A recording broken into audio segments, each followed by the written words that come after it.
প্রবাসে তাকে বলে, সবাই আমাকে খুব সহজে বলে কামলা। কেউ একবার ভাবে না এই একটা শব্দ শুনে বুকের ভেতরটা কতটা ভেঙেছে। প্রতিদিন ভোর হয় কাজের চিন্তায়, রাত হয় পরিবারের কথা মনে করে। হাজার মানুষের ভিড়েও আমি একা হয়ে যাই নিঃশব্দে।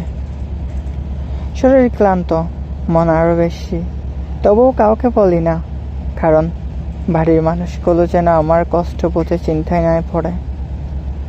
এই কামলার ঘামে মিশে থাকে হাজারো মায়ের ওষুধ, বাবার নির্ভরতা, ভাই বোনের স্বপ্ন, আর নিজের না বলা ইচ্ছেগুলো। ঈদের দিনে একা ঘরে বসে থাকি, ভিডিও কলে হাসি দেই। কল শেষ হলে চোখের পানি চুপচাপ বালিশে ফেলি। সবাই ভাবে প্রবাস মানেই টাকা। কেউ জানে না প্রবাস মানে মায়ের হাতে রান্না মিস করা, বাবার কাঁধে হাত রেখে দাঁড়াতে না পারা।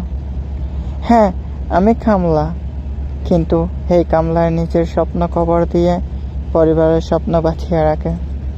কাউকে দোষ দেয় না, শুধু চাই কামলা বলার আগে একবার ভাবো এই নামের পেছনে কতটা ত্যাগ আর কতটা না বলা কান্না লুকানো আছে।